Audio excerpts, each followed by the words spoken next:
Hello, this is Unlimited Splash, where we get better at Magic together through a new draft every day. And today I want to help you win a Lorwyn booster box. You see, starting tomorrow, this event up here is going to unlock. And for just 6,000 gems, that's right, they lowered the price of entry, you will be able to buy in. If you get 6 wins, you get a booster box. If you get 7 wins, you get 2 booster boxes. Today, what I'm going to do is practice sealed in order to have the best chance possible of winning in that event. And I'm going to talk through everything I learned from playing in the face-to-face games limited championship tournament in Toronto, where I played a whole lot of sealed. I got 3 match wins, took 3 match losses, but I saw a lot of really great sealed decks in Lorwyn, and so I have a lot of findings and lessons about what works in sealed in this set and what doesn't. I'm also trying to avenge myself because, as you can see from the boxes stacked up back there, I've won boxes in Arena Directs, in Tarkir, Dragonstorm, in Foundations, and in Avatar: The Last Airbender. I have not yet won a box in Lorwyn, so let's see if we can rattle off some really good sealed runs and learn some important lessons for tomorrow's buy-in. So unfortunately, they have taken down the traditional best of 3 sealed, and we're left with this choose your faction style of best of 1 sealed. So we can choose Merfolk, Goblins, Kifkin. It's hidden, but we can also play Elementals or Elves. I'm going to go for Elves because, you know, what's the point in putting ourselves at a disadvantage? We might as well try to play the best faction if we can. So let's hope that we open something sweet. Let's go High Perfect Morcant. Okay, High Perfect Morcant, Emptiness, Vibrance. This actually looks like a really good practice because these are not very good cards. I mean, High Perfect Morcant is really good. Champion of the Shoal is specifically only playable in Merfolk. Grub, I do think is good, but if you don't have access to red mana, I'm doubting that it's that good. Formidable Speaker is fine. Ashling Rekindled is a very good card, but again, you really want to play it in blue-red. And then I have found Emptiness and Vibrance both to be okay. I faced both of them down in Toronto at the Limited Championship Qualifier, actually. And holy smokes, this is like the fewest cards of one color I've maybe ever seen in sealed. So yeah, this whole seeded pack thing, maybe it really affects the commons and uncommons more than it affects the rare level cards. So looking at blue, I see Blossom Bind. By the way, my main strategy usually is just to pull out cards that are pulls into a color in the first step. So Spiral into Solitude and Meander's Guide might be pulls into white, but look, we have 5 white cards. We're just not going to be playing white. In blue, we have Blossom Bind, Glamour Gifter, Silvergill Mentor. We actually have some pretty good merfolks, but I'm not seeing anything that makes me think, oh, I really have to play blue. Champion of the Shoal is strong, but it's okay if you don't play it. Double Anti-Sentence, Bard, Bloodslitter. Those are some pretty weak black cards to start off with, but Bogsloth's Embrace is great. So is Iron Shield Elf. So is Scarblade Scout. Gnarlbark Elm is pretty weak. I'm not sure that we're going to get to play the Grub, but if we have access to red mana, then we might. Dawnhand Eulogist is one of the best commons in the set if you can assemble a synergistic elf deck. And Gutsplitter Gang, it could be a lot worse, right? It is a 6/6 for 4, nothing to sneeze at. In red, very few cards. So wow, the seeded pack thing is really serious, isn't it? Okay, and there's Ashling's Rekindled is fantastic, and then really essentially nothing else. Now, this really simplifies our decision. Well, and then we have an absolutely incredible pool in green. We are getting double Morcant's Eyes. We are getting Formidable Speaker, and I know already that we are going to have our High Perfect Morcant, and we got a Morcant Slayerless and double Eclipsed Elf. Okay, or triple Eclipsed Elf? Holy smokes. Okay, so we are definitely going to be playing elves. So that makes our decision pretty straightforward, I would say. Let's go ahead and just put together the best elf deck that we can and see what that looks like. Okay, I think I'm going to go with something like this. A general rule of thumb in sealed is that if your deck looks like a good draft deck, that's an amazing sign in sealed. And this looks like one heck of a draft deck that really got there. Getting High Perfect Morcant, triple Eclipsed Elf, and double Morcant Size would be a dream in draft. I have to imagine other people are also dealing with cracked elf decks, because the whole reason that we're in this lane is the seeded packs really gave us an imbalance in the cards that we have. So we'll have a harder job tomorrow. But let's just, you know, do a warm-up exercise here with like the dream elves deck. We do have maybe one too few a beater to win with, so I'm keeping an eye on if I want to bring in my second Stoic Grove Guide from the sideboard, maybe Gangly Stompling to just put some more stats down early, maybe a Guiltleaf's Embrace to push a little bit more damage. We're leaving Grub out because I believe it would just be a little bit hard to activate. It's just not good in an elf deck if you can't activate the red, especially if you can't activate the red. And I really don't see a way of getting red pips in here.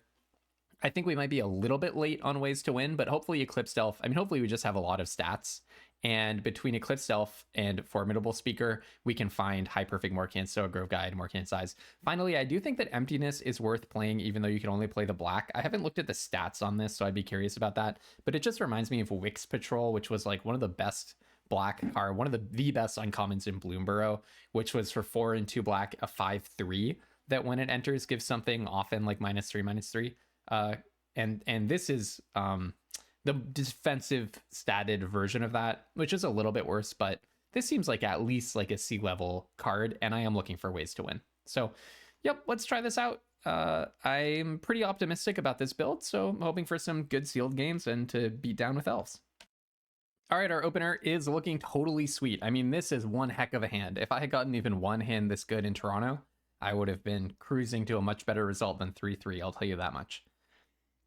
I think I will open with the Lorwyn Informant because Iron Shield Elf is probably better later on in the game when you're going to soak up a better removal spell for it, and Lorwyn Informant does card selection. Right now, I think I really want to not draw more lands, so I'll be very interested in binning lands, but I also would bin an elf to make my Morcant's Loyalist better. I think this is just worth it because it means that when I play Morcant's Loyalist, killing Morcant's Loyalist is painful for them because it will get me a Vinebred Brawler in recompense. So now we have a pretty sweet little charge in here because we get to turn our Lorwyn Informant into a 4/2, and if they kill our Morcant's Loyalist, we are just getting paid back. Unfortunately, we don't have 2 Morcant's Loyalists. I wish that we did, because then you can actually loop them. All right, they found one of the best cards in the whole format. Looks like they went Merfolk today, and they have a pretty good one. So I think I'm inclined to play Formidable Speaker, pitch it, and find my mythic that gives something -3/-3, right? Do I pitch the land or do I pitch Stoic Grove Guide? Maybe I just pitch Stoic Grove Guide, actually, because that gives me value from the graveyard. First, let's attack with Lorwyn Informant. Actually, I should have done this first, right? Because I'm about to shuffle. That was a blunder. That was all wrong. Yeah, I'm kind of punished here, right? Because now I don't want to discard and search. But now that I think about it, I'm happy to take this Bogsloth's Embrace, and maybe I didn't really want to anyways. Maybe I'm happy to just play an Iron Shield Elf and keep more cards in my hand to discard. But yes, I should have played Formidable Speaker first, discarded the Swamp, searched for something. I'm just not sure. Kind of want to have 5 lands down. Like, the thing is, if I search for the Mythic, it does cost 6 mana. So I would need to draw 2 more lands after that. I don't really want to discard my Stoic Grove Guide in that situation. Deep Channel Duelist is a very good one. I think I may just Bogsloth's Embrace that next turn and then crash in with the team, depending on what they play here. They have their own emptiness, so you're going to bring something back. Interesting. Okay. But emptiness does die after you do that. Emptiness does die.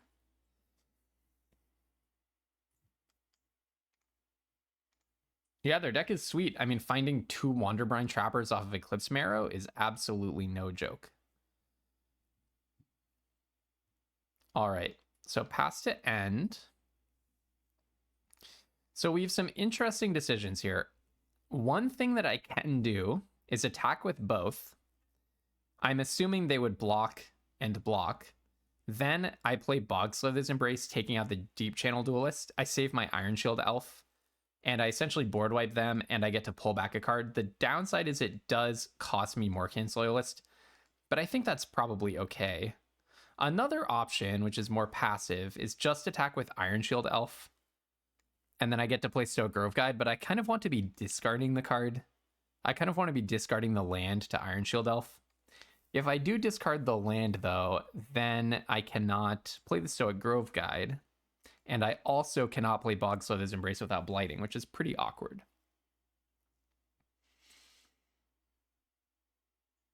The other option is just Bogsloth's Embrace the Deep Channel Duelist right now, attack with Iron Shield Elf, and I would pitch the Stoic Grove Guide. Maybe that's the best option. Don't even put my Morcant's Loyalist in harm's way. So feels like it's just a little bit too clever to try to send in the Morcant's Loyalist, bait them into a bad attack, and then blight or Bogsloth's Embrace after damage. All right. Pushing through 4 damage is something I won't complain about, although of course Wanderbrine Trapper does make it hard to start resolving attacks or start making attacks. These guys have a lot of power and they also can just shut down my team. Wow.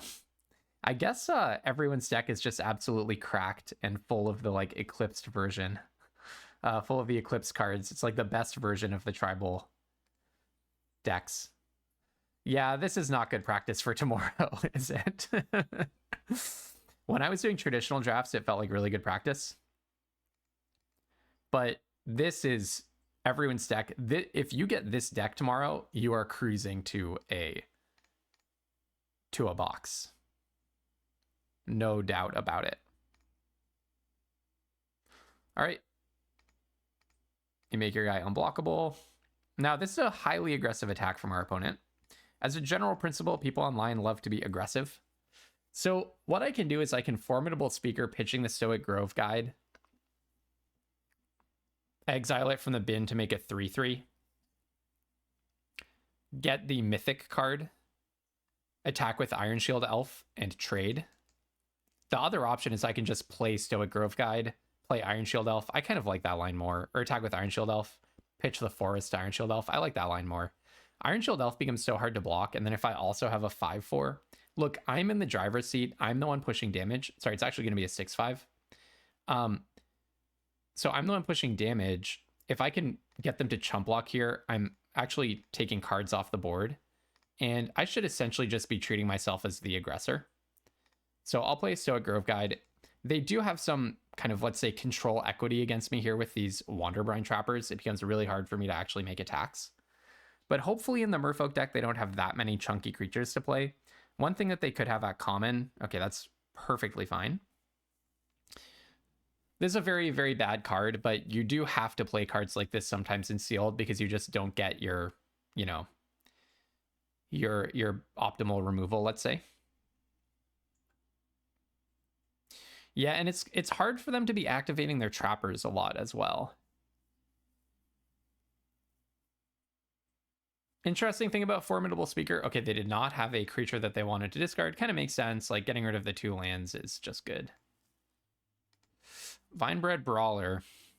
Kind of feel like just playing that card. I think maybe I attack just with the 2/2. And then I play the Vinebred Brawler. This guy is a 3/5, which is nothing to sneeze at. But I think a 5/3 that pumps my stuff is just better. Oh, I can't attack with the 2/2 because they have a Eclipsed Marrow, right? So let's just go with Vinebred Brawler. And pass. Unfortunately, they can tap it down with Wanderbrine Trapper, so things are looking a little tough for us here. Them finding, oh, that's a really good one. They can just start wheeling Eclipsed Marrows. That's pretty nuts. At least they can only attack with this. Well, not necessarily true that they can only attack with this once. It is not necessarily true because they could Wanderbrine Trap, tapping my stuff down, attack with the Meander's Guide. So I have to keep enough creatures down that does not happen. Enough creatures untapped that does not happen, I mean. I would love to find some removal for the Wanderbrine Trappers. That card is just so, so, so good.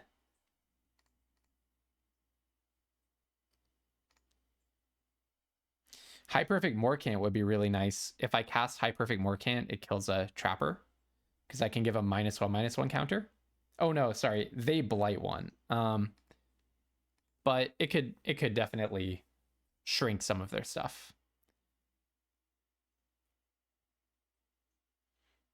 All right. Okay. Happy to draw that because now I can play Formidable Speaker. I'm not going to be attacking. I'm just going to play Formidable Speaker and try to find a creature that removes things for me.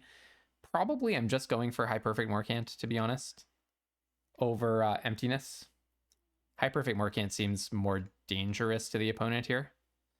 Could take Dawnhand Eulogist. I could take an Eclipsed Elf and try to just find High Perfect Morcant. Unfortunately, I can't get Morcant's Eyes, but that's a pseudo win condition for me. All right. Not much else to do here. Just pass back to them. I don't think they can push damage. Now, if they play the... I was thinking earlier, and I think I almost said it. The 2/2 flyer with Vigilance would put me on a clock. But I have maintained a high life total of 17 HP. So we'll see. We'll see what they've got going on. They did Thirst for Identity, or what is it? Thirst for Identity. That doesn't really make a lot of sense, but I guess that's the card's name. They did Thirst for Identity, so presumably they have some good stuff in their hand. They only tapped one creature.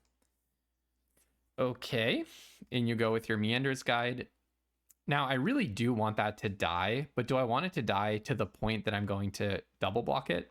Probably not, because a common trick that they would have here would be +2/+2 and first strike, River Guard's reflexes. And so double blocking would just be a mega blowout against me there, because I'm not going to be discarding High Perfect Morcant to save my Iron Shield Elf in this situation. Technically, I could also block with Morcant's Loyalist, and I would get value back if they do blow me out here. No, okay, I thought that was fairly likely. I actually wonder if they're about to play another Meander's Guide. Look at this. Look at this. This is good. This is good training. See, I really feel like I know the set now after playing so many games in Toronto. I saw so many sealed decks. It is an 8-round tournament. I played in 6 rounds before I lost. So I saw, and I also played some sealed on the day before that. So I saw a lot of sealed decks, Okay, you tap that thing. Now, Formidable Speaker can untap a permanent. That is highly relevant, potentially. Okay, I'll definitely hold this land to save my Iron Shield Elf. So I'll play this. You can blight one, please. And then I don't think that I attack. I mean, technically I could attack with Iron Shield Elf here to stop them from just going off with Meander's Guide. Do I want to do that? Next turn, they can tap down 2 creatures, forcing me sort of to block with Morcant's Loyalist, except not, because I can untap something.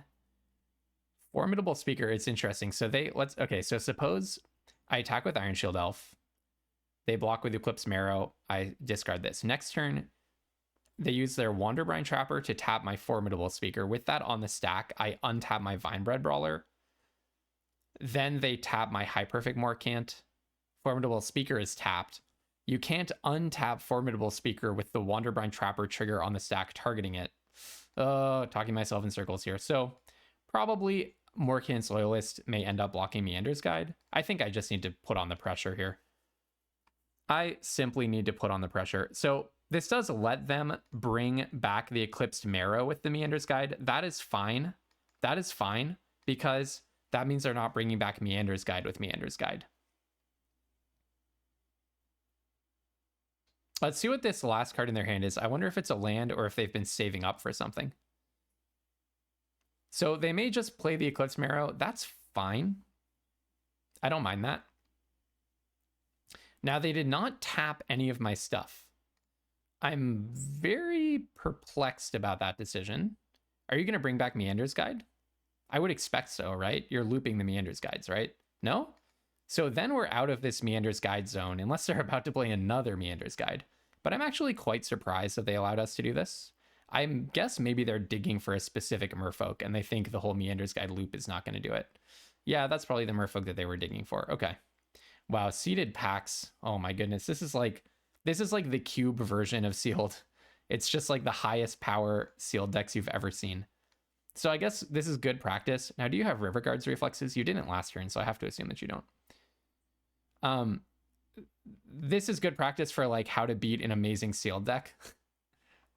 Maybe if you get to like 5 wins in the arena direct, the decks start looking like this, except in my experience, the decks I win with in these events are super scrappy. Okay, they did what? Champions of the Shoal, beholding. Yep, sure. So you're going to tap what and put a stun counter on it? I assume Formidable Speaker. Okay, that looks like a mistake. You should have tapped the Formidable Speaker, I'm almost certain, unless you have something going on here, because that High Perfect Morcant is going to untap next turn. Unless they have something. Yeah, this is the card that I was thinking of. I'm much more worried about Mara Sky Swimmer than some random Champions of the Shoal here. Much more worried about this Sky Swimmer.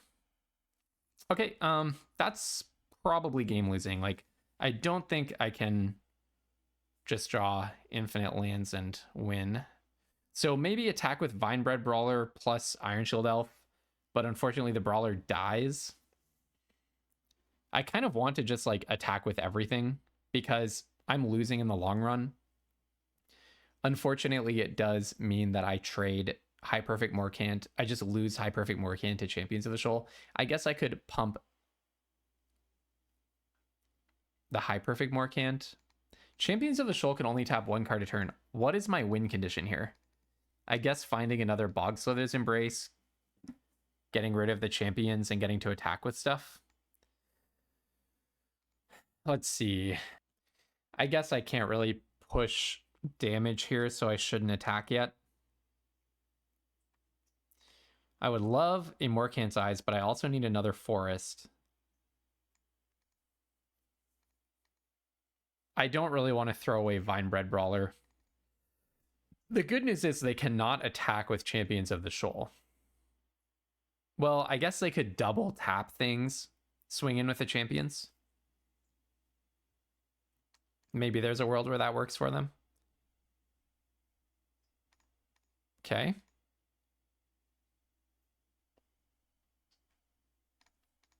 All right. Are you going to attack with the champions? That just does not seem right. Unless you have just top decked destroy target blocking creature, destroy target creature of mana value 3 or greater, right? Yeah. No, Champions of the Shoal is mainly important as a blocker. It's the Marrow Skyswimmer that's going to kill me.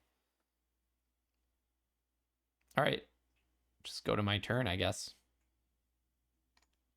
Actually, Formidable Speaker can untap lands. So if I do draw Morcant's Eyes, okay, this is getting pretty unfortunate.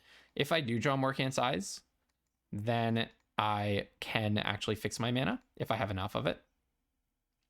But yeah, obviously pretty unfortunate to only draw lands. I think we're just cooked. 1, 2, 3, 4, 5, 9, 10. So we have 7 lands left. 1 in 3 chance of drawing lands, but we just drew 2 in a row.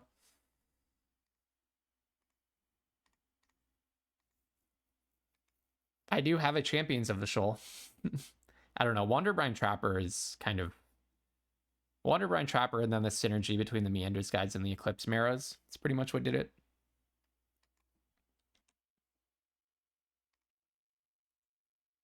All right, I'll take 2. Yeah, so Morcant's Eyes, a really good thing about Morcant's Eyes is it would trigger High Perfect Morcant a bunch of times, I believe. Okay, with Blooming Defense, or Blossoming Defense, I mean, I think it's time to just attack with everything. We've set the expectation that we're not going to attack with everything, which plays to our advantage because I don't think they're going to tap my stuff here.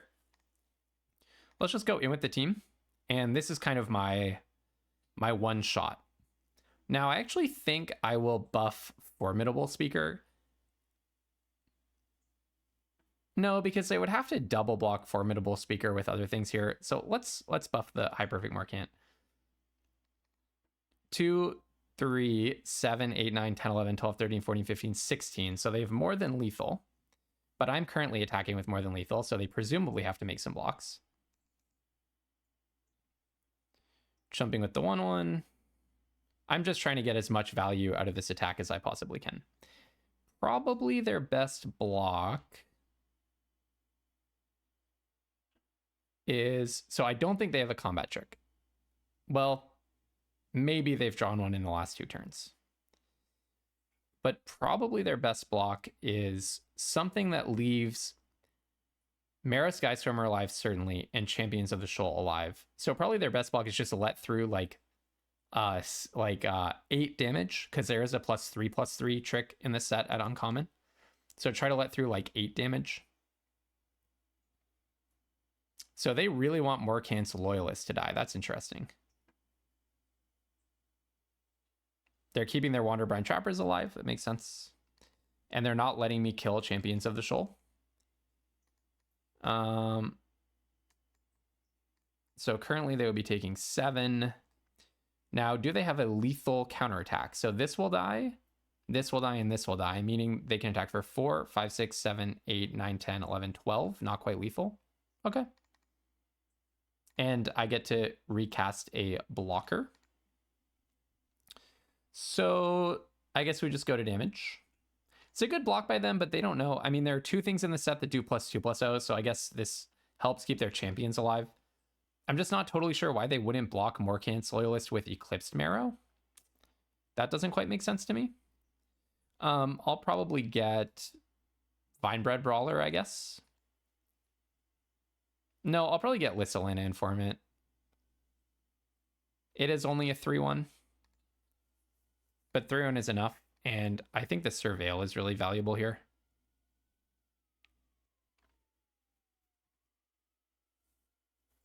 They cannot make too aggressive an attack. They're also about to have to blight one. Probably onto Eclipsed Marrow, I would guess. I think the Surveil is very important. I wonder if it's probably too late for Morcant's Eyes. Yep, onto Eclipsed Marrow, makes sense. So if I get the Morcant's Eyes, play a land. 1, 2, 3, 4, 5, 6. It'll still take me 2 turns to activate it. I think that's a way that I win, though. So let's play this. And end. Unfortunately, because Formidable Speaker is tapped, I'm not able to Blossoming Defense anything in response.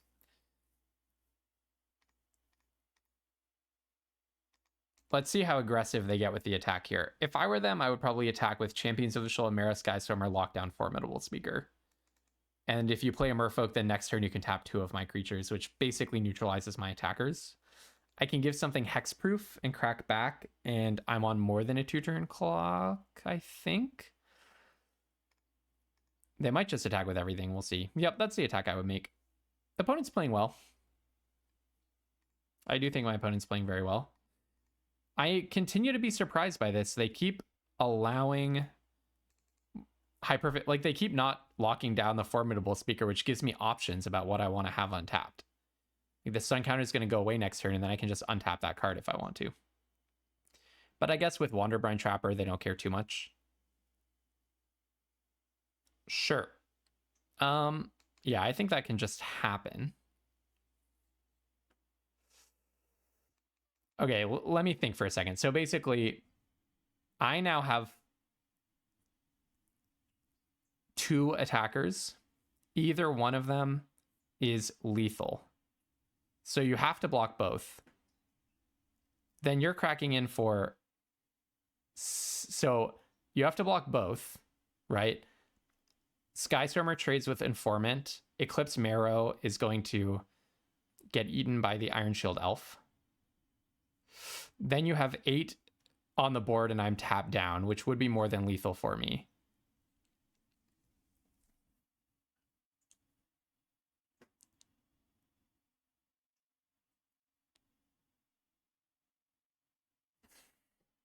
On the other hand,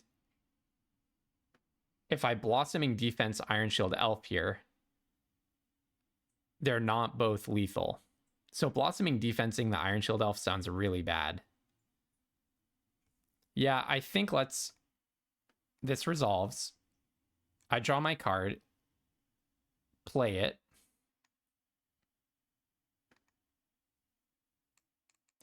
You blight.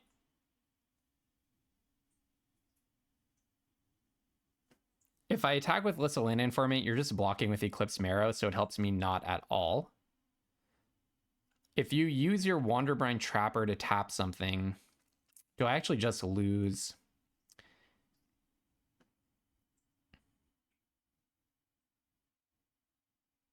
Seems very losing for me here. Attack with Lissalina Informant. Well, no, because your trappers both have to tap a Merfolk, and you're not going to have 2 Merfolk to tap. So maybe I do just attack with 1. If I attack with the Lissalina Informant here, you have to block. Probably you block with Eclipsed Marrow. Next turn, you can attack with 3 creatures. And if you do that, I die. If you attack with all 3, I die. Right? Otherwise, if I leave untapped these 2, you can't just attack with 4. You could tap and tap, but then it's not. Yep, I think I'm supposed to just not attack here. And I think so 4, 5, 6. I can tap, filter, and crack Morcant's Eyes. So I think this is right. I could be that I was supposed to play the land, but I don't think it matters. I don't think it matters. So we'll see what line they go for. Okay, they just pass straight to attackers. They're just going to attack with everything? Okay.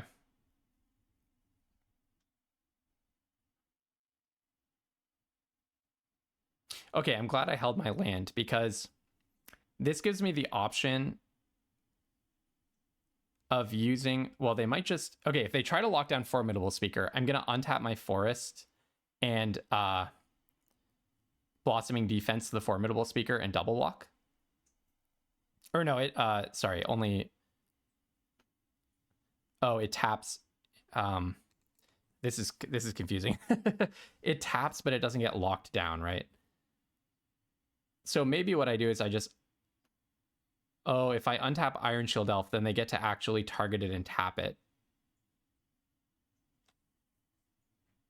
Okay, so I am going to untap my Forest. I'm actually not dying here, but I'm probably dying next turn. The idea is if I untap Iron Shield Elf, they can trapper the Iron Shield Elf and trapper Lissalena Informant. Is that actually fine for me, though? I'm just going to do that. So now they can trapper both of these creatures, but then they're completely tapped down. Oh, you have something here? That would be really bad for me. Yeah, so they should have been doing this a long time ago. I think I would have been dead a long time ago if they had done that earlier. I think they should have tapped the Formidable Speaker like a long time ago. Unfortunately, I threw away all these forests, so I never hit that second green to be able to like play green spells. Past the blockers. Now, I think I actually just preserved my life total, to be honest. It could be, actually, maybe I do just counterattack because every hit is lethal, and I don't think they have River Guard's reflexes. I'm going to try that. Because I can't go the Morcant's Eyes route next turn. So now I'm just hoping that I get to land with an attacker. Any attacker is lethal. That can go straight in the bin. Midnight Tilling is an interesting one. All right. I mean, now I just see if I can deliver lethal damage. Their trappers are tapped down. On board, I have a lethal attack. Oh, no. That is so sad.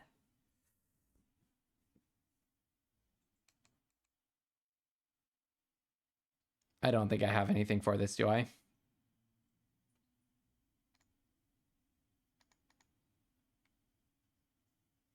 They can even counter a non-creature spell. Yeah, they got me. Dawnhand Eulogist. If I could have just dealt 2 more damage to them. So sad. Well, that's too bad. Or 3 more damage, right?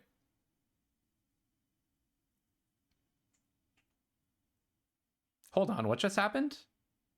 They're just showing off. The fact that they didn't block with the Guardian? I have a face-up. Yeah, I have a face-up Dawnhand Eulogist, so they're just toying with my emotions. They have a counterspell. No?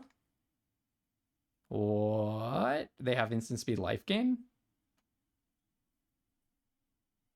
Okay, that should not have happened. They were supposed to block with the Guardian. Wow, I cannot believe I pulled that game out. We're over half an hour in this recording. How did I win? Okay, wow. But honestly, that's good practice for these kinds of events. You have to keep your head in the game the whole time. My opponent had a win right in front of them. We just battled for half an hour for that one 400 gem reward. And at the end, they flubbed. They were supposed to block. I had a face-up card that was going to deal 2 damage to them, and they just took 3 damage at 5 life and just died. If they hadn't blocked and I still had access to green mana, I could have also killed them without the Dawnhand Eulogist by playing Blossoming Defense, which I've been holding for several turns. So they should have blocked absolutely no matter what, although I will say Blossoming Defense could have got countered. It's possible they thought the Glenelendra Archmage can counter any spell, but no, it's only non-creature spells. So that would have been a really stinging loss to my opponent if that had happened in the Arena Direct. Now it's a learning experience. All right, on to the next game. Hopefully we'll have a quicker one here. They had such a good Merfolk deck. If every deck is like that, then we are going to be trading against some true all-time champion decks here.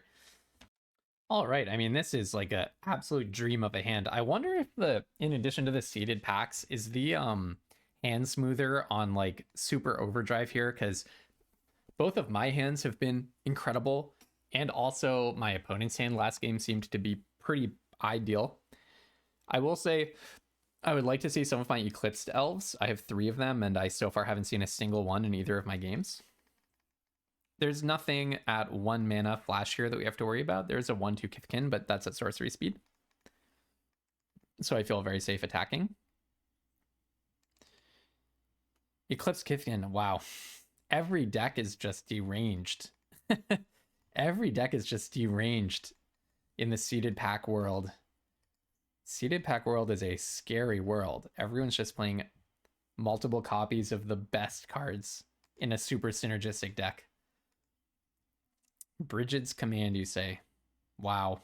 Eclipse Kithkin into Brigid's Command. That's something else. Okay, I think what I want to do is actually hold back to make sure that I hit turn 4 High Perfect Morcant, which they're about to copy their Eclipse Kithkin.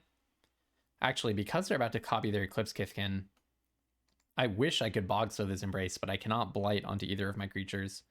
But yes, it very much looks like they're going to copy their Eclipse Kithkin and then fight something, I would guess. So if they're going to have 2 Eclipse Kithkins next turn, I really want to be Morcanting, because then I can eat one of them.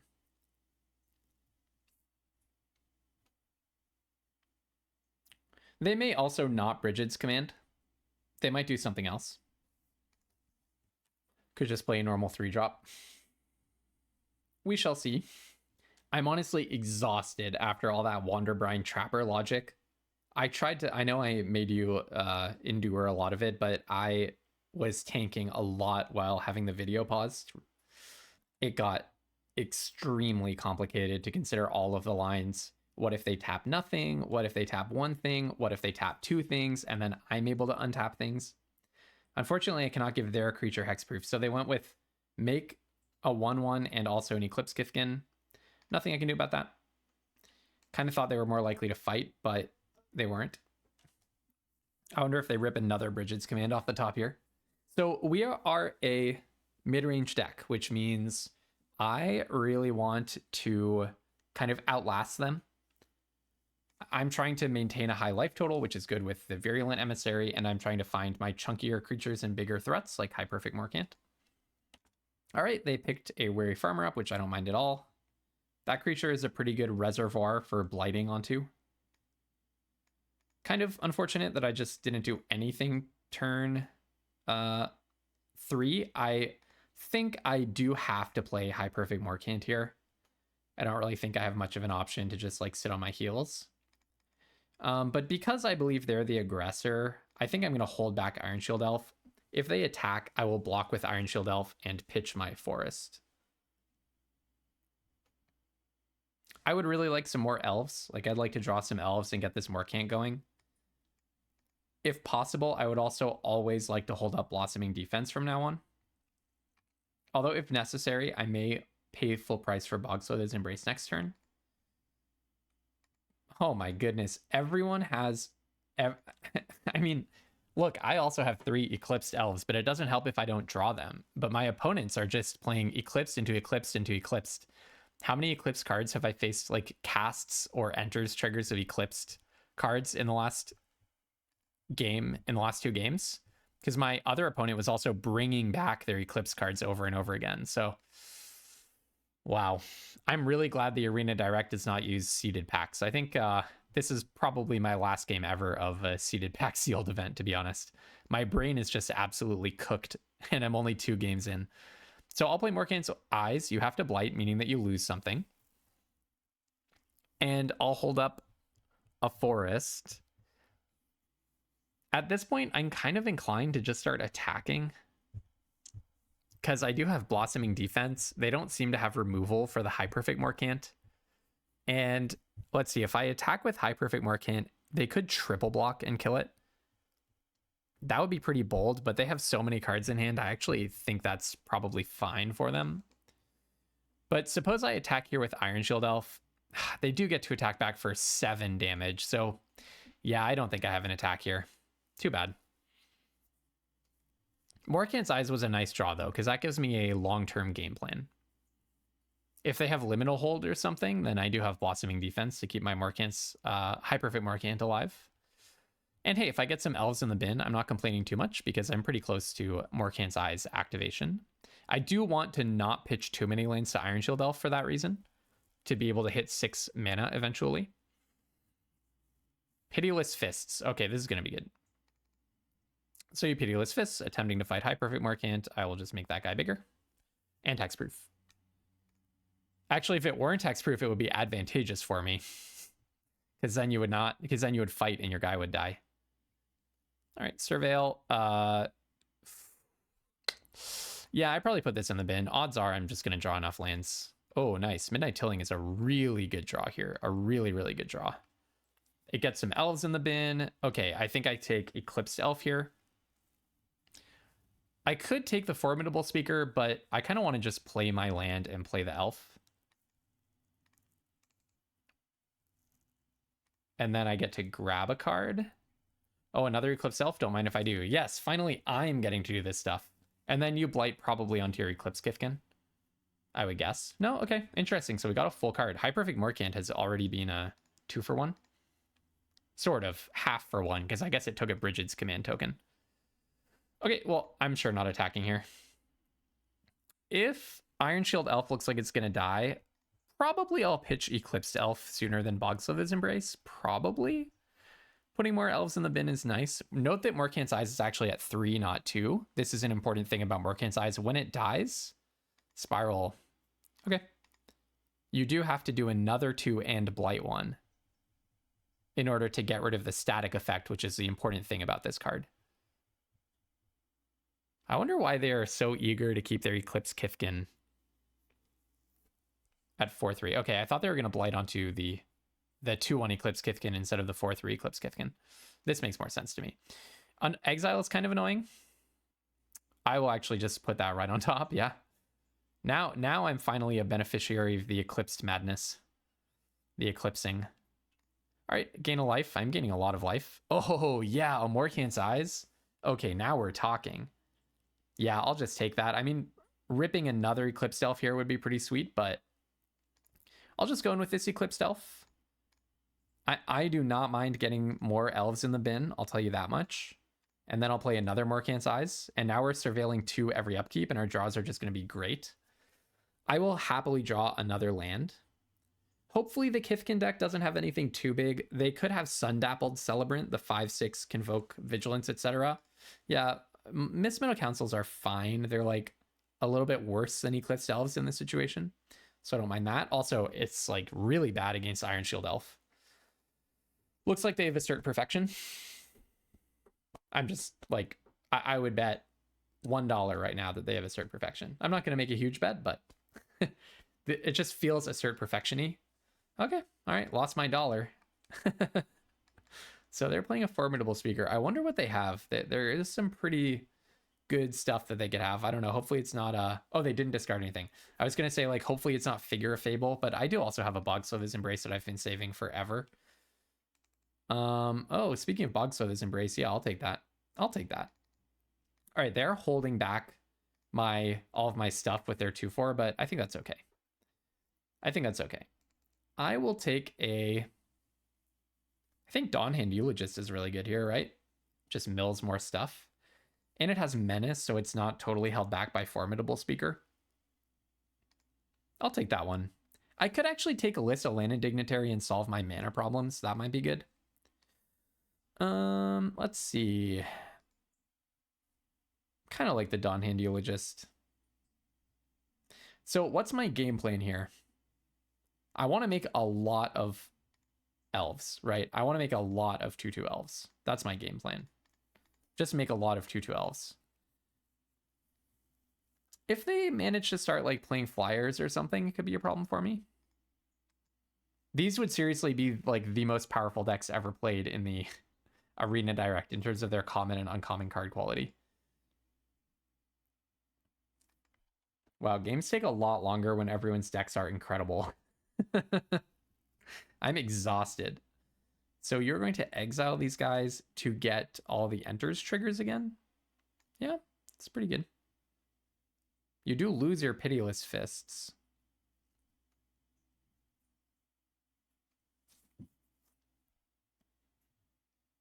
You bring them back tapped, but that doesn't matter. So you're going to get 3 cards out of this. Okay. It's a pretty nice use of Morningtide's Light. I like that idea. That's kind of cool. Yeah, let's say that's good prep. You can play Morningtide's Light if you have a billion Eclipse cards and Miss Meadow Council, Formidable Speaker. Right? So this guy is not at all hard for me to block, so I'm not too scared about that. Basically, I just need to put every single elf I see into the bin, get 1 more land, and I can crack my Morcant's Eyes, and then just try to start pressuring them. So you got a Bristlebane Outrider and a land. Really discarding the land. Well, I guess they discarded the face-up land, but they could just have other lands in there. But the fact that they didn't discard a card when they first played Formidable Speaker makes me think that they highly value all of these face-down cards. But the thing about that is then why, if you highly value all these face-down cards, wouldn't you want a land and like to pitch one of them to be able to play the others? Like, look, they have, this is already 2 turns of stuff for them. Unless they have lands in their hand. And then if everything else there is also expensive, oh, that's kind of sweet. But I think it's just better to cut to the chase and mill it immediately. Yes, I'll take the next land. I really don't want to just get stuck on 6 lands after all this. So I'll play a forest, and I agree with the auto tapper. Just play the Dawnhand Eulogist. Now, I obviously would attack, except all damage would be prevented. You can get got like this. Oh, wow. I didn't get a single elf in the bin. That kind of sucks. I don't really feel the need to Bog Slithers Embrace anything. Next turn, if we want to, we can Morcant's Eyes, but I kind of just want to get 1,000 elves off of Morcant's Eyes.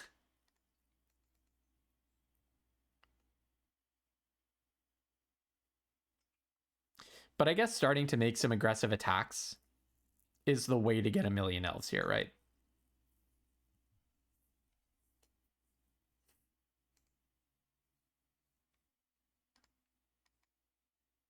I never noticed the adorable little raccoon here. All right, Bristlebane Outrider coming down.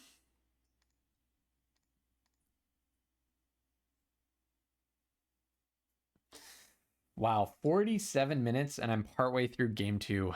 And there wasn't even a draft portion of this event. I honestly might just go until I get my buy-in back and then retire from the event. Turns out when everyone has incredible decks, the games take forever because you're just playing amazing cards to the board and then no one can really do anything because the opponent's card quality is too high. Can't really contest it. Flying also seems really good in this context.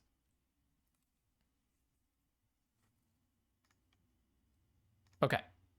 So I think what I'm going to do is blight onto Dawnhand Eulogist twice to Bog Slithers Embrace the 2 creatures with more than 3 power, and then just attack with everything that has 3 power. That's very likely my plan here. Put an elf in the bin if at all possible. Oh, well, that's good. That's a good one. Yeah, that's a good one. Okay, so in that case, I'm going to go ahead and just play the Morcant's Loyalist. I will blight onto it, I think. Yep. Because it'll die to basically any green or white removal spell. And if it goes to the bin, I'm not crying because I get to bring something back. By the way, Morcant's Loyalist can recur your Morcant's Eyes because Morcant's Eyes is an elf card, right? This is not an elf creature. Looks like they do have protection for this. Give it hexproof or something. No? Okay. And then it's on to the attack step. And I will attack. I don't really want to discard my Bog Slithers Embrace, so I might just hold back Iron Shield Elf here.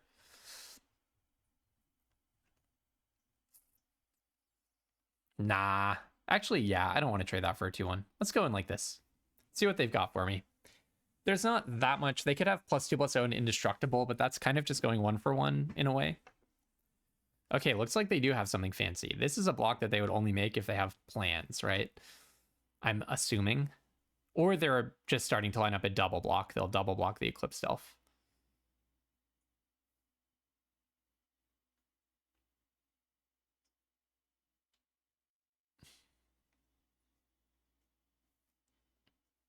So what have we learned so far?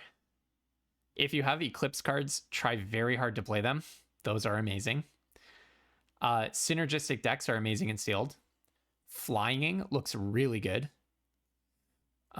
What else? And by the way, those 3/3 changelings for 5, we're doing a lot of work in Toronto at the Spotlight Games Limited Championship Tournament. Limited Championship Qualifier, sorry, not the Limited Championship Tournament yet. They have 1 combat trick, so we're kind of going 1 for 1. What else? When everyone has good cards, no one has good cards. What's this? So Pyrrhic Strike. They're going to Pyrrhic Strike. Pyrrhic Strike an unblocked creature and kill a Morcant size. Pretty annoying. And they're going to Blight onto Mist Meadow Council to do it. That's what everything is looking like so far. Okay, they Blighted onto Eclipsed Elf. That's the only thing I got wrong. Oh, wait, they killed Morcant's Loyalist? So I can just bring back my Morcant size? Thank you. That's pretty odd. I guess it's not obvious if that's how it would work. But yeah, this triggers when it goes to the graveyard, so the other thing is already in the graveyard. And yeah, they just let a bunch of their stuff die, didn't they? I see that. They killed the Morcant's Loyalists so that they would shrink down my Eclipsed Elves, so that those blocks were not just like sacrificial. Still feeling very good about that. Now I'm just going to crack Morcant's Eyes next turn, right? Because I just got 3 more elves in the bin, even with bringing back that Morcant's Eyes. I do lose a single Surveil by doing that, but 6/2/2s sounds pretty compelling to me. When the opponent's deck is... I mean, they have a lot of good blocks after the 6/2/2s, but then if I get another 6/2/2s, then I'm feeling pretty good. Yeah, so that's an important lesson. If you Pyrrhic Strike Morcant's Loyalist and a Morcant's Eyes at the same time, your opponent can bring the Morcant's Eyes back to their hand. So there's another thing that we learned for tomorrow. And yeah, the other thing that we learned is play around 2 damage. Don't put yourself at 2 when your opponent is holding a Dawnhand Eulogist. So I think I will just put this elf in the bin. It's worth another 2/2, and then I get to draw another card. Yep. All right. I'll just go for this one. I'm not attacking this turn, am I? There's just no possible reason to. I'm also still at 29, and I'm about to go up 8. Yeah, Morcant's Eyes is just absolutely bonkers. All right. No attacks end. I mean, I'm at 37, so I could sustain a few solid hits here and be just fine. I guess Champion of the Klatchen is like the best card that they could play, the Kithkin Lord. What else? Figure of Fable. I'm still holding a Bogslither's Embrace in case they have something like that, but I really don't think they do. They've gotten 2 Formidable Speaker triggers, and they didn't find anything like that. All right, I'm going to be a little bit greedy. I'm not sure if this is exactly correct, but 1, 2, 3, 4, 5, 6, 7. I'm just going to play my other Morcant's Eyes and activate it, and then I will go in next turn. Oh, wait, no, I don't have enough mana to activate it. I already played a land. Okay. I'll go in next turn, or turn after next. I don't think there's much reason to rush it. 1, 2, 3, 4, 5, 6, 7. They can block 7 of these, and they would take 14. Okay, maybe I should have just gone in. It gets a little bit hard to do math when you have something like 8 tokens going on.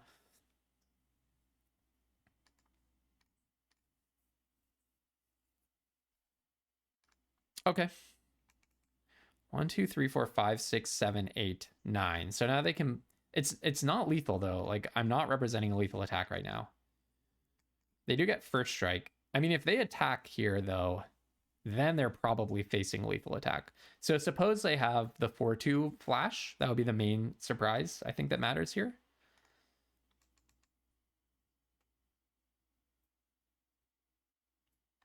One, 2, 3, 4, 5, 6, 7, 8, 9, 10 blockers.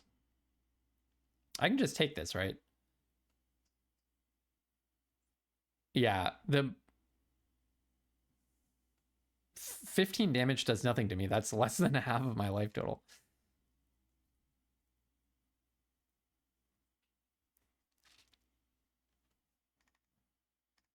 I guess I'll just block one. Just because I can pick one up for free, I might as well, right? And if you play your flash creature, then I get good info. Oh, you do have first strike, so whatever. But I don't lose a creature here. So I don't kill your creature, but I don't lose a creature. Oh no, hold on. This thing is indestructible, so first strike doesn't matter. Yep, of course. Okay. Hey, another nice interaction to see today, not during the box event. 1, 2, 3, 4, 5, 6, 7, 8. So now they are facing a lethal attack. So you would block 1, 2, 3, and 5 elves. So you would take 6, 7 damage. It's still not quite lethal. It's actually still not quite lethal. Well, if they have nothing in their hand, it's not lethal. What am I at? 9? Okay. If they have nothing in their, if they have a card in their hand, it's not lethal. I don't really want to play like hope magic here, if you will. I could also spend Bogslither's Embrace to kill something, but like, why bother? I mean, I'm just going to gain 1,000,000 life. I go up to 41, and then I'll attack next turn. I just don't have a really strong incentive to attack here when it could be not quite a lethal attack. Let's just go next turn. There's no exile all attacking creatures in this set. There's no Wrath of God. There is the red mythic board wipe, but they're not playing red. 3, 4, 5, 6, 7, 8, 9, 10, 14, 18, 21, 24. All right, I'll take it. I'll take it. There's no instant speed overrun. Oh, you can buff your stuff. Yep. I'll take it. I mean, clearly I'm just kind of showing off here. And I fall down to a measly 9 HP.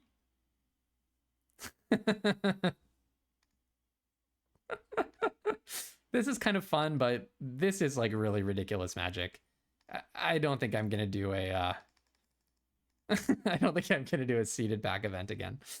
Bonk, bonk, bonk, bonk, bonk. All right, what are you at? Minus 36. Did they just count all this damage at once? It's kind of funny. Okay. I might just do one more, and then we'll say we learned. Seeded packs turns out to be a little bit absurd. What am I at? 600 gems? All right, I'll do one more on video.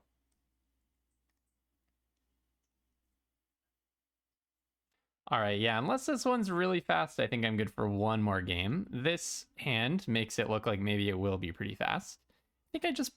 Midnight Tilling is so good with Morcant's Eyes, I kind of want to keep it. So maybe the idea is Virulent Emissary, and then between Midnight Tilling and Morcant's Eyes, I should be able to hit my third land drop.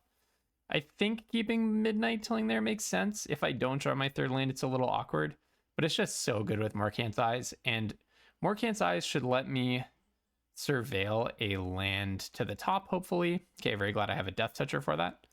Unless they're going to start Perfection me or something. Okay, maybe I actually would rather Lissalina Informant, develop a little bit more board presence, gain a life, and still get my surveil. And land is exactly what we're looking for, so that's great.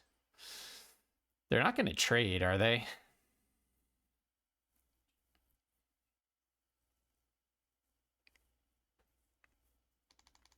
They're not going to trade. So let's just get in there. Like, technically, if they assert Perfection on the Lieutenant onto Lissalina Informant, I'm taking more damage than I would otherwise. But I don't know. I don't really want to play chicken here.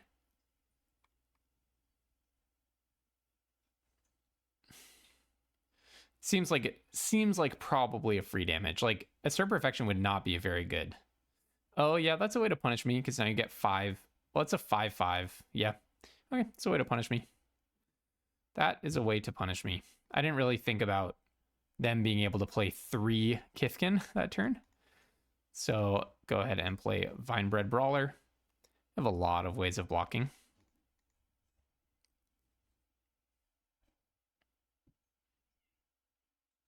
Very impressive curve out here. Thoughtwelf Lieutenant into Clatchin Festival is just a big game.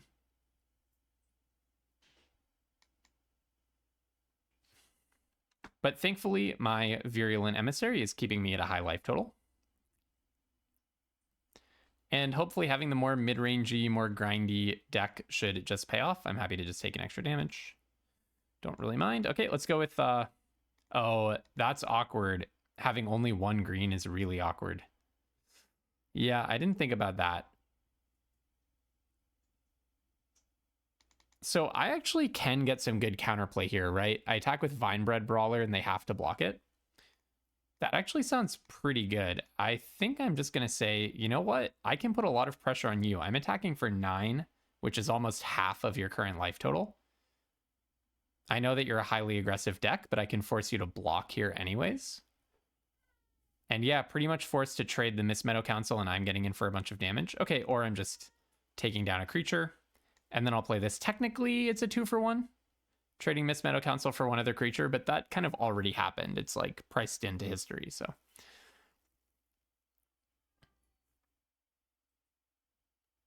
My brain is just cooked after playing those like half-hour and then 20-minute games. It's just a little bit much, a little bit much. Spiral into Solitude, sure. I mean, I still have a Death Toucher. Man, everyone has 1,000 Eclipse cards. I'm never playing Seeded again, ever. Let that be a lesson from this. Just Seeded Sealed, not worth it. It's not worth it. The prize structure is pretty terrible too. Like, even if I win this game, I'm getting just over half of my buy-in back. That's ridiculously punishing. All right, I guess I Dawnhand Eulogist. I haven't even managed to really deal damage to them. And I still can't double spell if both spells are green. Milling 2 forests is pretty bad for me.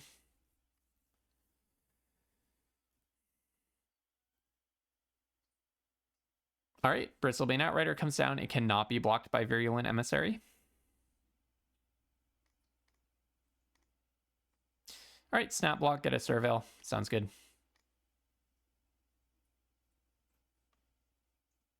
They do Trample Over for 2. Okay, now I get the Eclipse card. Tap, tap, tap, and I'll probably just take a land here. A forest, ideally. Yep, I'd rather have a forest than either of those cards. Play the forest and pop down the Morcant's Eyes. No attacks. And I am probably just going to take Bristlebane Outrider if push comes to shove. They can make it like a 6/6 if they play a creature. Pretty annoying. Well, no matter what, they could like activate Klatchin Festival at instant speed. Make this a 6/6. Wary Farmer. Okay. Pumping the Bristlebane Outrider, I assume. Now, do I double block Bristlebane Outrider knowing that I can probably Morcant's Eyes pretty soon? I don't mind getting some elves in the bin, do I? Oh, now this is a little mysterious to me. What does this represent? Abigail. Oh, that's such a brutal... Oh, they put it on the wrong creature? What's going on here? Why did Abigail target the 2/2? You could have had 6 damage coming in the air. I would have been crushed. Yeah, that's very mysterious. Well, I'm going to draw that. 1, 2, 3, 4. Ooh. High Perfect Morcant, perhaps?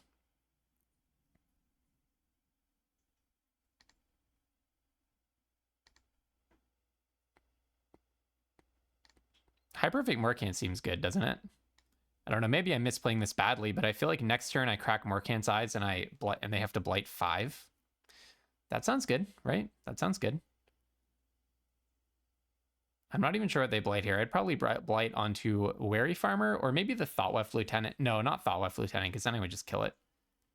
So I can tap Morcant's Eyes. This is a nice little trick, by the way. I can tap Morcant's Eyes, Finebred Brawler, and maybe the Dawnhand Eulogist. That's so funny. I could proliferate the counter on the Kifkin.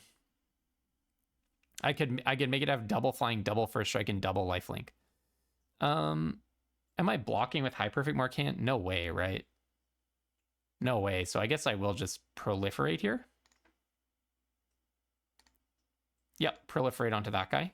Make it a 1/1. Because I just don't think I'm blocking with High Perfect Morcant. And this lets me actually kill it next turn. Oh, you're liminal holding the Morcant. No, that's really annoying. That is really annoying. I mean, by all rights, I should have lost a long time ago. Like, they should be attacking with a 6/6 flying lifelinker. Oh, I guess it would lose that ability, but it would still be a 4 power flying lifelinker. It would lose the +2/+0 ability, but they're not even doing anything with it right now. So I think they clearly should have just targeted that one very clearly. But okay. Well, I'll just get a bunch of life, I guess. Unfortunately, this Bristlebane Outrider is doing a very good job of holding me back, and High Perfect Morcant is gone. But High Perfect Morcant did eat Liminal Hold. I don't have a reason to attack this turn, but next turn I'll certainly attack with everything, right? 2, 3, 4, 5, 6, 7, 8, 9, 10. They can make a blocker and pump their lifelinkers. That's pretty annoying. It does affect the race a lot. I think we're going down, but I have no more will to... I feel like we've gotten all of our practice done. Okay, Everstrike's Gift. So now I have extra reason to just be attacking. They should have just put the lifelink on this and I would have been dead a long time ago. So we're living on borrowed time. And if I don't draw something, I'm dead next turn. Okay, 1, 4, 5. I guess I'm not literally dead yet, but I certainly cannot attack with everything. So I have to hold back 1, 2, 3 elves and a Death Toucher, maybe something like that. They're going to attack 1, 2, 3, 4 on the ground, so I want 4 blockers. This makes sense. This makes sense to me.